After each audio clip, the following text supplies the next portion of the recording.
ఈరోజు ఒకరి ప్రశ్న. అక్క, పిల్లలు పుట్టినప్పుడు ఆ పసిపిల్లలకి ఇస్లాం ప్రకారం తల వెంట్రుకలు తీయించడం ఎలాగా అని అడుగుతున్నారు ఒక తమ్ముడు. అయితే వారిగాను సమాధానం ఇది.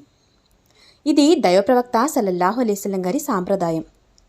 జామె తిర్మిజీ హదీస్లో 1525లో ఇలా తెలియజేయడం జరిగింది. బిడ్డ పుట్టిన 7వ రోజున హకీకా చెయ్యాలి. మగబిడ్డ అయితే 2 లేదా ఆడబిడ్డ అయితే 1 జంతువుగా కుర్బానీ ఇవ్వాలి.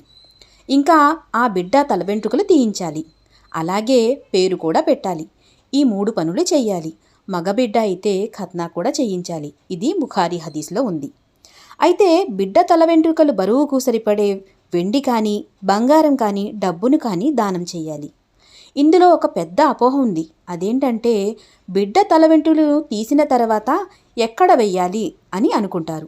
కొందరు నీటిలో వేయడానికి ప్రయత్నిస్తారు.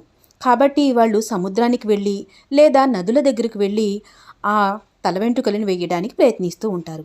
దానికంటే ఉత్తమమైన పద్ధతి ఏమిటంటే మట్టిలో పాతిపెట్టాలి. గతంలో కూడా మన పూర్వీకులు ఇదే విధానాన్ని అనుసరించారు.